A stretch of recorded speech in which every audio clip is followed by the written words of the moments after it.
Film की शुरुआत होती है आर्थर यानी एक्वामैन को दिखाने से। हमें पता चला कि उसकी जिंदगी पूरी तरह से बदल गई है। वो एटलांटिस का राजा बन गया है। उसकी शादी मीरा से हो गई है, जो दूसरे किंगडम की राजा की बेटी है, और अब इनका एक बेटा भी है। अब कहानी शिफ्ट होकर आ जाती है इस मूवी के विलन पर, जिसका नाम ब्लैक मेंटा है। उसके डैड की मौत हो गई थी, पर वो उनके मरने का जिम्मेदार हमेशा से आर्थर को समझता आ रहा है। इसीलिए ब्लैक मेंटा आज भी आर्थर से बदला लेने का फैसला करता है। वो अपने लिए खास किस्म का पावरफुल सूट भी बना रहा था और इस बात का भी इंतजार कर रहा था, ये सूट पूरा होने के बाद मैं एक्वामैन से लड़ाई करूँ। इसके बाद हम एक डॉक्टर को देखते हैं जो मरीन साइंटिस्ट भी था, यानी समंदर के नीचे की दुनिया का। और अभी वो एटलांटिस के ऊपर ही रिसर्च कर रहा था। उसकी कोशिश थी कि एटलांटिस को ढूंढकर वहाँ जाए और उसे सबके सामने बाहर दुनिया में ला सके, ताकि वो ये साबित करने में कामयाब हो जाए कि एटलांटिस जैसी दुनिया सच में पाई जाती है। एटलांटिस की इस रिसर्च को लेकर वो साइंटिस्ट एक बार अंटार्कटिका जाती है और वहाँ की बर्फ में कोई चीज ढूंढने की कोशिश करने लगती है। लेकिन तभी साइंटिस्ट और उनकी टीम पर ऑक्टोपस जैसा कोई मॉन्स्टर हमला कर देता है, क्योंकि उसकी बड़े बड़े टेंटिकल्स भी थी। तो इस वजह से साइंटिस्ट अपनी टीम के साथ वहाँ पर फंस जाते हैं। इसीलिए वो अपने बाकी साथियों को सिग्नल भेजकर मदद मांगते हैं। तब उनकी मदद करने उनका एक साथी आ भी जाता है, यानी ब्लैक मेंटा।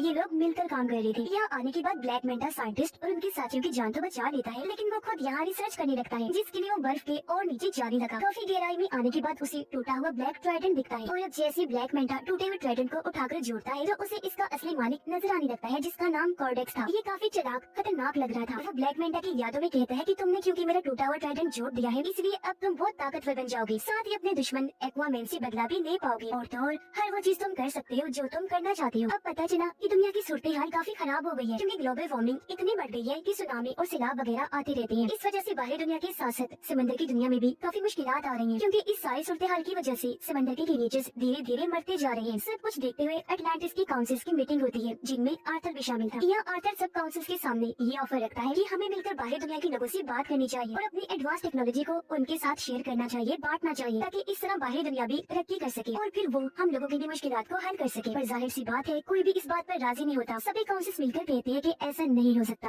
उधर ब्लैक मेंटा का सूट पूरी तरह तैयार हो गया था और अब वो ये चाह रहा था कि मैं किसी तरह एटलांटिस में घुसकर ओरिकेल्कम को चुरा लूं। अब ओरिकेल्कम एटलांटिस किंगडम में पाया जाने वाला एक तरह का मेटल है, जो बिल्कुल पेट्रोल की तरह काम करता है। इसके अलावा भी ओरिकेल्कम के बहुत फायदे हैं। तो अब ओरिकेल्कम को पाने के लिए ब्लैक मेंटा अपनी टीम के साथ एटलांटिस में घुस जाता है और वहाँ पर हमला कर देता है। अब उसकी तबाही को देखकर मीरा उसे रोकने के लिए ब्लैक मेंटा के पास जाती है, पर क्योंकि ये नया पावरफुल सूट पहनकर वो काफी ताकतवर बन गया था, इसीलिए मीरा पर ही हमला करके जख्मी कर देता है, जिससे वो बेहोश हो गई। ब्लैक मेंटा दोबारा से मीरा के पास आया। इससे पहले वो कोई और हमला उस पर करता, यहाँ आर्थर आ जाता है। अपनी वाइफ को बचाने के लिए वो अपने दुश्मन ब्लैक मेंटा से लड़ने लगा और इस तरह इनकी जबरदस्त लड़ाई होने लगती है। लड़ाई के दौरान ब्लैक मेंटा की टीम उसे सिग्नल भेजती है, जिससे वो समझ गया कि मेरी टीम ने ओरिकेल्कम ढूंढ लिया है। इसका मतलब कि अब वो वापस जा सकता है। तो इसीलिए लड़ाई को बीच में ही छोड़कर वो यहाँ से निकल गया। सही सलामत भागने में भी कामयाब हो जाता है। अब मीरा की हालत काफी खराब थी, जहाँ तभी उन दोनों के पास आर्थर की मोम आई। आर्थर की मोम उसे कहती है कि ये बात काफी सोचने वाली है कि अगर ब्लैक मेंटा सच में इधर एटलांटिस में ओरिकेल्कम को ही लेने आया था, तो फिर तो यकीनन कुछ बुरा होने वाला है। जब ये सुनकर आर्थर अपनी मोम से कहते हैं, तो फिर इस मामले में हमें मेरे भाई ऑर्म की मदद चाहिए होगी। पर क्यों? तो आर्थर जवाब देते हैं, क्योंकि मेरा भाई ऑर्म एटलांटिस के साथ साथ ओरिकेल्कम के बारे में भी काफी अच्छे से जानता है। वो एटलांटिस की पूरी तारीख के बारे में जानता है। ये सुनकर आर्थर की मोम कहती है, पर ऑर्म तो एक दूसरे किंगडम फिशरमैन की जेल में कैद है, तो फिर भला वो कैसे आ सकता है? जिस पर आर्थर जवाब देता है, मैं खुद फिशरमैन किंगडम जाऊंगा और जेल से ऑर्म को छुड़वा कर ले आऊंगा। उसने ऐसे किया, वो सीधा फिशरमैन की जेल में पहुंचा। जल्दी ऑर्म को ढूंढ भी निकालता है, ऑर्म को लेकर वहाँ से बाहर आ जाता है। पर इससे पहले वो यहाँ से निकलते ऑर्म को फिशरमैन किंगडम के गार्ड्स घेर लेते हैं।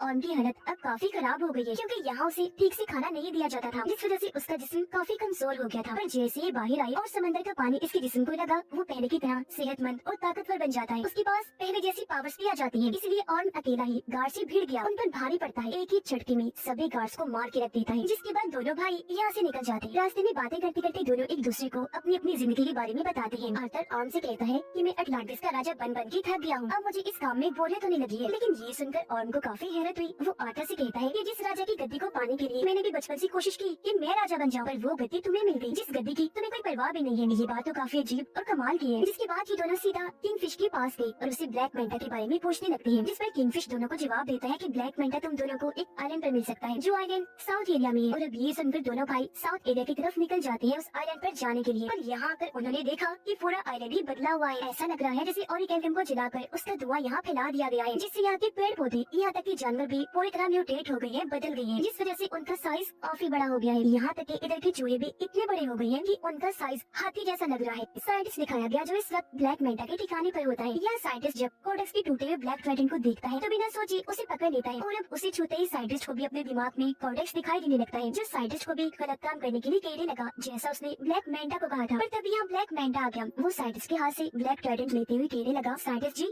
आप जानना चाहती थी ना कि मेरा मकसद क्या है, तो सुनो, मेरा मकसद ये है कि मैं आर्थर और उसके पूरे खानदान को खत्म कर दूं, और अगर ऐसा करने के लिए मुझे किसी शैतान से भी डील करनी पड़ी तो मैं इसके लिए भी राजी हूँ। तभी हमने देखा कि ब्लैक मेंटा के इस ठिकाने को ढूंढते हुए यहाँ आर्थर और ऑर्म भी आ जाते हैं, जो आते ही साइंटिस्ट से मिले। वो क्योंकि समझ गया था कि आर्थर और ऑर्म एटलांटिस से आए हैं, तो वो उन्हें बता ही देता है कि उसका मकसद एटलांटिस को भी बर्बाद करने का है। इसी के साथ साइंटिस्ट दोनों को ब्लैक ट्राइडेंट के बारे में भी बता देता है, और ये भी कि जैसे उसे छुआ जाए ट्राइडेंट के मालिक कोडेक्स की यादें दिखाई देने लगती है। इनके बाद चल ही रही थी कि तभी यहाँ ब्लैक मेंटा की टीम के लोग आर्थर और ऑर्म पे हमला कर देते हैं, लेकिन ये दोनों ही भाई मिलकर बहादुरी से उनका मुकाबला करने लगे। ये उनको काफी बुरा मार रहे थे कि तभी यहाँ ब्लैक मेंटा आ जाता है, वो भी अपना पूरा सूट पहने हुए, और अब वो इन दोनों से लड़ाई करने लगता है। लेकिन इस बीच ऑर्म गलती से उस ब्लैक ट्राइडेंट को पकड़ लेता है, जिस वजह से उसे भी कोडेक्स की यादें दिखाई देने लगती है। तो ये सब होने की वजह से कुछ देर के लिए ऑर्म का लड़ाई पर से ध्यान हट जाता है, जिसका फायदा उठाकर ब्लैक मेंटा उस पर हमला कर देता है। वो जवाबी हमला न करने की वजह से काफी जख्मी हो गया, और अब ब्लैक मेंटा इस तरह दोनों से लड़ता है कि वो इन पर भारी पड़ने लगा। अब जब ये लग रहा था कि ब्लैक मेंटा दोनों को ये मार देगा, तो तभी यहाँ मीरा के डैड आ गए, इन्हीं राजा, जो आकर दोनों की मदद कर देती है और इन्हें निकाल कर भी यहाँ से ले जाती है। यहाँ से काफी दूर जाने के बाद ये एक महफूज जगह पर आ गई, और यहाँ उन लोगों को ब्लैक ट्राइडेंट के बारे में सब कुछ बता देता है। एटलांटिस को ढूंढने वाले आर्थर के डैड थे, उनके पास भी एक ताकतवर ट्राइडेंट था, जो अब उनके बेटे किंग आर्थर के पास है। पर किंग यानी आर्थर के डैड का एक भाई भी था, जो और कोई नहीं बल्कि कोडेक्स ही था, और ये जो ब्लैक ट्राइडेंट है वो उसी ने ही बनाया था। अब जिस तरह आर्थर के डैड किंग एटलांटिस किंगडम को चला रही थी, वैसे कोडेक्स एक दूसरे किंगडम को चला रहा था, जो कि बिल्कुल ही डार्क किंगडम था, यानी वहाँ खतरनाक क्रिएचर्स मॉन्स्टर्स रहा करते थे। लेकिन परेशानी तो तब शुरू हुई जब कोडेक्स ने अपना असली रूप दिखाया। असल में कोडेक्स चाहता था कि वो एटलांटिस का ओरेकल चुराकर और पावरफुल बन जाए। कुछ हद तक वो ऐसा कर भी रहा था, लेकिन उसके ऐसा करने से एटलांटिस और समंदर के बाकी क्रिएचर्स मरते जा रही थी, साथ ही एटलांटिस के अंदर बीमारियां भी फैल रही थी। अब इस तरह के हालात देखकर किंग आर्थर के डैड कोडेक्स के खिलाफ आकर खड़े हुए और उसे ये सब रोकने का कहते हैं। लेकिन कोडेक्स ताकत के नशे में इस कदर पागल हो गया था कि वो अपने बड़े भाई किंग के साथ ही बगावत पर उतर आया, और ऐसा होने से उन दोनों के बीच जंग छिड़ गई। पर जंग में किंग कोडेक्स को हराकर उसे कैद कर देते हैं, और वो हमेशा के लिए वहाँ कैद रहे, कभी भी बाहर न आने पाए। इसके लिए किंग ने अपने खून का इस्तेमाल किया, जिससे हुआ ये कि कोडेक्स जादुई कैद में बंद हो गया, जहाँ से उसका निकल पाना नामुमकिन है। आगे और बताता है कि इस वक्त कोडेक्स यादों के जरिए ब्लैक मेंटा के दिमाग में घुसा हुआ है, क्योंकि वो उसका इस्तेमाल करके आजाद होना चाहता है। ये सब सुनने के बाद आर्थर और ऑर्म की मॉम भी सारी बात समझ जाती है। वो उन्हें बताने लगी कि हाँ, मैं भी कोडेक्स के बारे में जानती हूँ, और जिस तरह किंग ने अपने खून का इस्तेमाल करके उसे कैद किया था, अब कैद से आजाद होने के लिए उसे किंग की नस्ल के किसी इंसान का खून चाहिए, जब भी कोडेक्स आजाद हो सकता है। मतलब जिनके अंदर किंग का एक खून दौड़ रहा हो। किंग का खून उनकी शाही फैमिली के लोगों में ही हो सकता है। ये सब सुनकर आर्थर समझ आता है कि मेरे बेटे की जान खतरे में है, क्योंकि जाहिर सी बात है ब्लैक मेंटा के लिए सबसे आसान टारगेट उसका बेटा ही था, जिसे वो आसानी खत्म कर सकता था। इसलिए वो फौरन अपने घर आ गया। देखता है कि वहाँ सब कुछ तबाह हो गया है, घर जल रहा है, बच्चा यहाँ से गायब है, साथ ही वहाँ एक आदमी जख्मी पड़ा है। पूछने पर आदमी बताता है कि ब्लैक मेंटा यहाँ आया था, ये सारी तबाही उसी ने ही मचाई और वही तुम्हारे बेटे को ले गया है, जिससे साफ जाहिर हो गया कि आर्थर का शक बिल्कुल ठीक था। इसीलिए अब आर्थर और ऑर्म दोनों मिलकर उसके बेटे को बचाने के लिए जाने लगते हैं। पर उससे पहले इनकी मॉम दोनों को समझाती है कि हमेशा मेरी एक बात याद रखना कि तुम दोनों एक दूसरे के भाई हो, चाहे कुछ भी हो जाए तुम्हें एक दूसरे का साथ देना ही है। सीधा ब्लैक मेंटा के ठिकाने पर आकर वहाँ हमला कर देते हैं, लेकिन इन पर भी एक काफी बड़ा मॉन्स्टर हमला कर देता है, जिससे बाकी तो बच गई, लेकिन उसके सामने मीरा के डैड फंस जाते हैं। तब ऑर्म जाकर उनकी मदद करता है और मॉन्स्टर के जंगल से उन्हें निकाल लेता है। ये देखकर मीरा के डैड समझ गए कि जिस ऑर्म को मैं हमेशा से गलत समझ रहा था, वो तो काफी अच्छा इंसान है। अंदर ब्लैक मेंटा के पास आर्थर का बेटा होता है। यहीं पर साइंटिस्ट भी था, जो उस छोटे से बच्चे को देखकर बचाने का सोचता है, इसीलिए बच्चे को उठाकर यहाँ से भागने लगा। पर ब्लैक मेंटा जो उसे देख चुका था, साइंटिस्ट पर हमला करके उसे जख्मी कर देता है और बच्चे को छीन लेता है। और अब जैसे ब्लैक मेंटा उसके बच्चे को मारने के लिए आगे बढ़ा, तभी यहाँ पर आर्थर आ जाता है, जो उसे लड़ाई के लिए चैलेंज करता है। इनकी लड़ाई तो पहले काफी जोरदार हुई, लेकिन तभी यहाँ ब्लैक मेंटा आर्थर पर भारी पड़ने लगता है। इसकी वजह ये थी कि वो ब्लैक मेंटा नहीं बल्कि उसके अंदर कोडेक्स था, क्योंकि वो पूरी तरह उस पर हावी हो गया था। पर इस बीच मौके का फायदा उठाकर मीरा अपने बच्चे को लेकर यहाँ से भाग जाती है, लेकिन तभी उसे जाते हुए ब्लैक मेंटा देख लेता है। वो अपने ब्लैक ट्राइडेंट से उस पर हमला कर देता है, लेकिन इससे पहले कि ट्राइडेंट मीरा को लगता, पहले और उसे पकड़ लेता है, और इस तरह उसने मीरा और उसके बच्चे की जान जान बचाने, लेकिन इसका उल्टा असर भी हुआ क्योंकि जैसे और ब्लैक ड्रैगन को छूता है, कॉर्डेक्स उसके दिमाग को भी कंट्रोल करने लगता है। वो उसे उसके भाई आर्थर के खिलाफ भड़काते हुए ये दिखाने लगता है कि तुम्हारे भाई आर्थर ने तुम्हारे साथ बहुत गलत किया है, असल में तुम ही हो जो अटलांटिस का राजा बनने के लायक हो, न कि आर्थर। तो इसी वजह से अब ऑर्म आर्थर पर हमला कर देता है, लेकिन यहाँ आर्थर जो सारी बात समझ गया था वो पलट कर वार नहीं करता, बल्कि अपने भाई को समझाने लगा कि होश में आओ और खुद पर काबू रखो। तब ऑर्म ऐसे ही करता है, उसने जैसे तैसे खुद पर काबू पा लिया। साथ ही उसे अपनी मॉम की बात भी याद आती है कि तुम दोनों भाई भी हो, चाहे कुछ भी हो जाए तुम्हें एक दूसरे का साथ देना ही है। लेकिन इसी बीच फायदा उठाकर कॉर्डेक्स खुद को आजाद करने में लग जाता है। ऐसा करने से उसके जिस्म में जान आने लगती है। ठीक इसी वक्त ऑर्म ने ब्लैक ड्रैगन को छोड़ दिया।